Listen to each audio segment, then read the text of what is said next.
Okay, folks, it's your buddy Mike Messier, One Pro Wrestling and Sports Fan YouTube channel.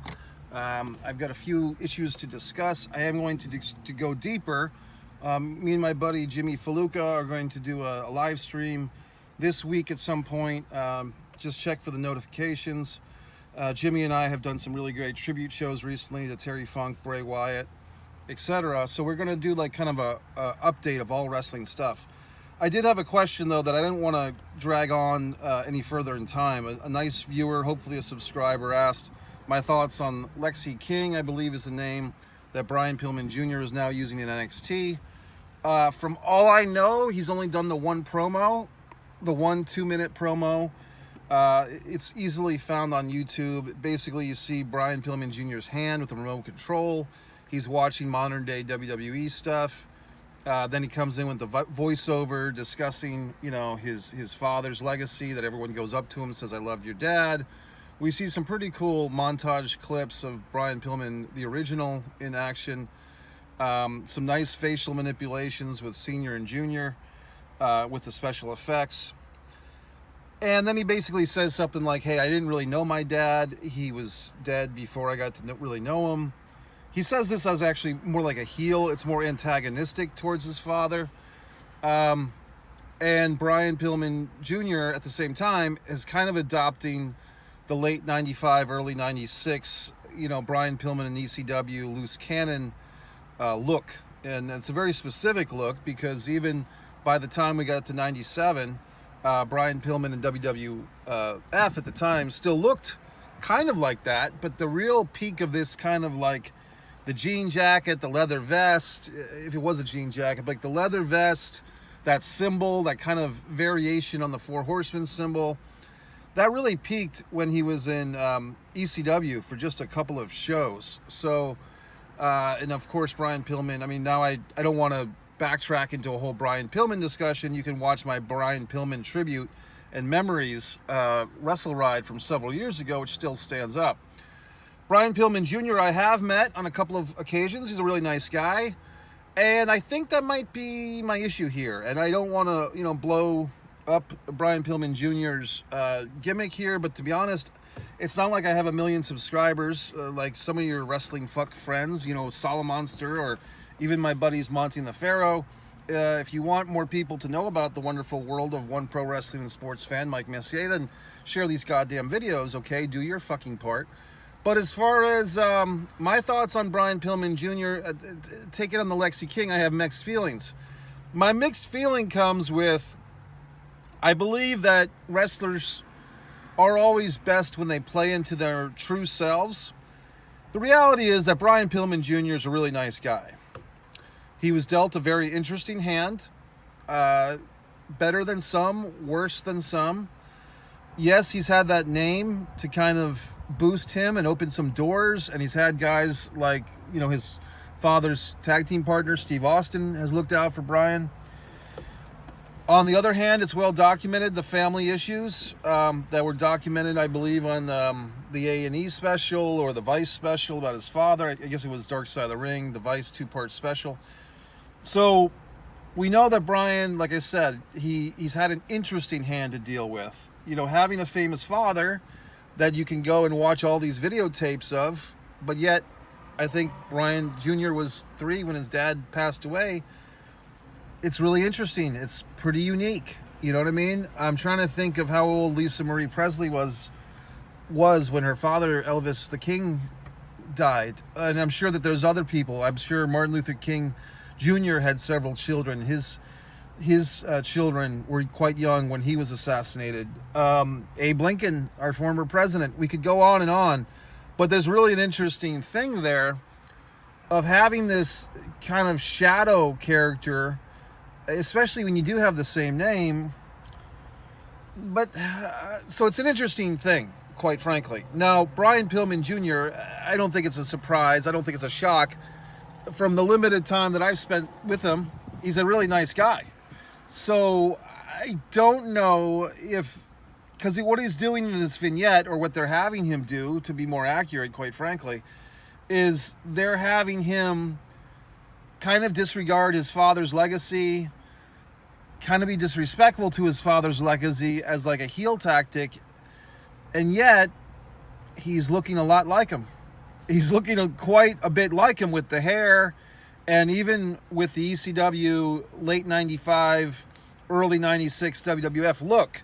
There's many specific looks to Brian Pillman, but his late 95 ECW loose cannon transitioning into WWF, there was a very specific look that he had, a certain hairstyle, a certain leather vest. It all came together. He had that cane for a while.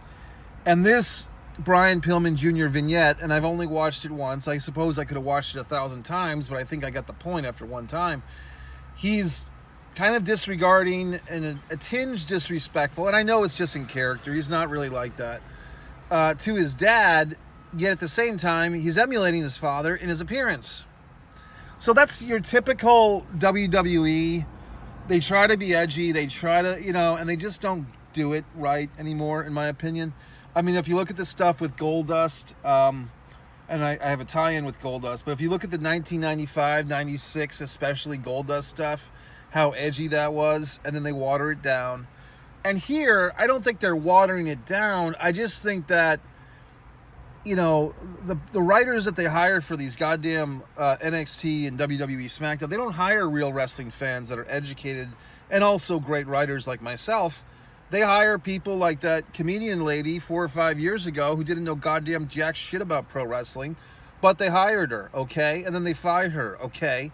So I just have a feeling that the WWF or WWE these days doesn't know its dick from its asshole, and they're just churning out this fucking promo because they think that's what they should do. Now, the other thing is, why the name Lexi King? I believe it's a tribute. I believe Brian, I'm pretty positive. Unfortunately, he had a sister that passed away in a horrible car accident many years ago.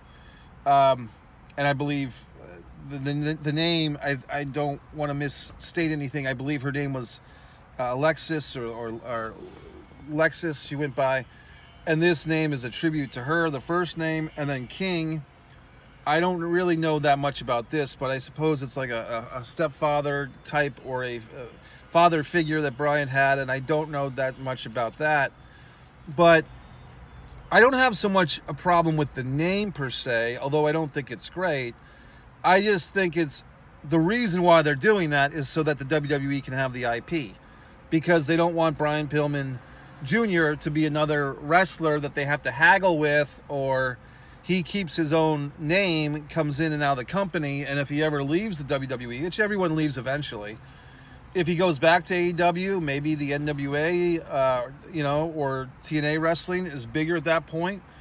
And if he goes somewhere else and he's built up his name with exposure to WWE, because that's, even the guys like, Mike Bennett and others who have gone, and even Karrion Kross, who, has sucked the proverbial cock in WWE. But once you leave there, for the most part, your name value has increased. You know what I mean? Terry Taylor, the Red Rooster, might argue otherwise, but so I'm just saying that I just know that the whole storyline aspect of, I'm not going to honor Brian Pillman Sr. because he was not really there for me because, well, he was deceased. I'm going to honor this other guy and then my sister. I get it, but it's not convincing me to me as a Brian Pillman historian, because it's not accurate. It's just WWE nonsense. The other thing is, quite frankly, and I'm not trying to hurt Brian Pillman Jr., I'm a big fan of his as well. And I do think the AEW dropped the fucking ball on him. I sound like a fucking asshole talking about the WCW. Just AEW dropped the ball with Brian Pillman Jr. I find it fascinatingly sad that of the Varsity Blondes contingency, it's actually the 19-year-old cheerleader that became the big star of those three. And nothing against her. Julia Hart's doing great, but she was literally 19 years old when she started with Pillman Jr., who I think was 26 or 27, and Giff Garrison was pretty young too. I don't know where the fuck Giff is at. Brian's gone now, and Julia Hart remains. So good for her, but it just shows that they really did drop the ball on Pillman and GIF, especially Pillman. I mean, if you look back at the MJF kind of mini feud, like the 2-week feud he had with MJF, the fans wanted Brian Pillman to go over. They wanted him to do well, and they didn't book him that way. There is a kind of a feeling that some wrestlers are just destined to go to WWE. I think Bischoff kind of makes a good point when he talks about Triple H coming in to WCW in 1994 as Terra Rising, and then his original name, John Pierre Lafitte, or whatever the fuck he was called. That was actually the Pirate. What did he wrestle as? Triple H in WCW. He had two names. Terra Rising was his Kowalski name, and then he did like Jean-Paul Levesque, which I guess is his real name. But in any event, Bischoff was saying on his podcast that basically they all had the feeling that Triple H wanted to be a WWE guy anyway, so they weren't really going to pull the trigger on him. And also, Triple H lived in New England, and it was expensive for them to fly an undercard rookie in and out of Atlanta all the time. So I get it. With Pillman Jr., maybe that's why Tony Khan never did pull the trigger on Pillman Jr. I actually proposed a wonderful storyline for Brian Pillman Jr. and Dustin fucking Rhodes, which I guess will never fucking happen now, but I proposed it to Brian. I don't know if he ever brought it up to fucking Dustin or to Tony Khan like he said he would. Maybe he didn't have the chance. Maybe he did. But basically I said that Dustin Rhodes and Brian Pillman Jr. should have a feud. And then the feud begins because AEW would hire Dakota Runnels, not Dakota Johnson, Dakota Runnels, who's the daughter, Dustin has her name tattooed on his arm, his daughter with Marlena, his ex-wife, and Dakota's now all grown up. She's like 27 or 30. And hire her for like a month to be like a backstage interviewer chick. Back when AEW had that really big guy who wasn't very good at it because he was just a big guy. He wasn't an attractive female. So basically hire the Dakota Runnels to be the backstage interviewer. There's like a little flirtation with her and Pillman Jr. Then we start planting some social media seeds where we see Pillman Jr. and Dakota out about the town, and then they're kind of exchanging glances, and then it's kind of like, oh, are they an item? And then they have this whole thing where Dustin Rhodes does not approve of this relationship of his daughter dating Pillman Jr. And finally they have this big match between Pillman Jr.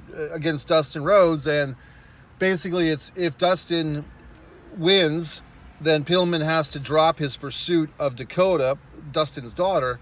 And if Dustin loses, if Pillman Jr. wins, then that gives Pillman Jr. the go-ahead to fornicate, fuck his daughter, Dakota. And the way that I laid out this storyline, I believe, to Brian was eventually they'd have this big epic match, and then, Dustin would start roughing it up. They're both bleeding. Somehow Pillman Jr. gets the victory. And as he's leaving the ring, bloody, beat up, sweaty, Dakota comes out, by his side, gives him a big hug. They're going to go off and be happily ever after. And Dustin Rhodes grabs the microphone and says, Brian, don't you touch Dakota. She's your sister, Brian. Damn it, she's your sister.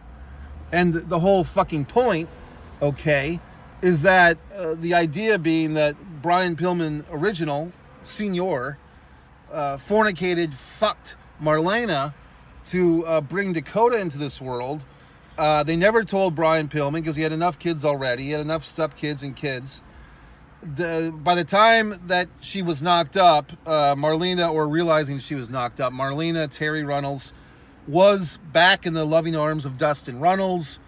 They had the baby, and maybe through some type of test or just a feeling, woman's intuition, they realize, oh my God, this is not Dustin's child, this is Brian Pillman's child. But they kind of buried it because they didn't want to complicate things any further. Dustin swallowed his fucking pride, did what was best for his wife, because Will Smith and Jada Pinkett, he was whipped, and he acted like the fucking father to this kid, Dakota, knowing full well that her real father was Brian Pillman. Brian Pillman either knew or didn't know that he had this extra child, a bonus child of Dakota, but he went to an untimely early grave. And all these years later, we've all been fed this pack of lies that Dakota Johnson, or God damn it, Dakota Runnels is the fucking daughter of Cody, God damn it, Dustin and Terry Runnels, but in fact, she's the daughter of Terry Runnels and Brian Pillman. Henceforth, when Brian Pillman Jr. is attempting to date this young lady, thinking she is just part of the extended wrestling family, but no blood, no foul, not realizing, just thinking that she's Brian Pillman's daughter with Melanie or whoever, that there would be no complication. However, the big reveal is actually Brian Pillman Jr., this is your half-sister. So if you were to fornicate her and you were to have children, they might have 3 eyes, they may have 8 legs, you'd have an incest baby. So that was my goddamn genius fucking storyline. Now, I proposed this to Brian Jr. Did he propose it to Tony Khan? Did he establish this wonderful idea that I gave him? I don't know. I never, I'm one of these guys that I'm not going to hound these assholes. I mean, these assholes can hound me for a change. Not that Pillman Jr. is an asshole. He's certainly not. But just assholes in general. Just people in general. I've been just so misled and disappointed by people that I no longer put any fucking faith in them, okay?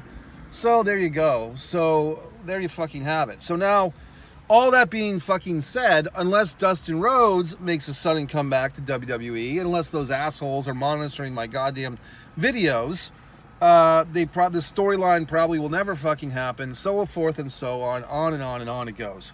That being goddamn said, interesting curb your enthusiasm about the term, that being said, what do I think? Brian Pillman Jr. NXT. I think it's okay. I'm going to a couple of NXT shows this weekend, the 27th and 28th. Will Pillman Jr. be there? I don't know. Be nice if he was. I did see my old running buddy from Top Rope Promotions, Biff Busick, Ani Larkin. We had a nice handshake the last time I was at an NXT show. He's a trainer now there. He and I had a nice moment of discussion. So I'm looking forward to these NXT shows. Tune in, because I'll have plenty of still frame clips and etc. And like I said, watch for me and Jimmy to discuss the NWA thing. Apparently they got to deal with the CW Network. Congratulations to Billy Corgan. We'll discuss Impact Wrestling going back to the name of TNA. We'll discuss maybe some Jade Cargill stuff. Whatever else. So if you have some thoughts, modern day wrestling topics, let me know in the comments. Thanks for the fellow, I'm assuming it's a fellow, who suggested this video rant about Brian Pillman Jr. I'm off to see The Nightmare Before Christmas. I'm probably running late because I spent so much time with you fine folks. MikeMessier.com. Share the videos.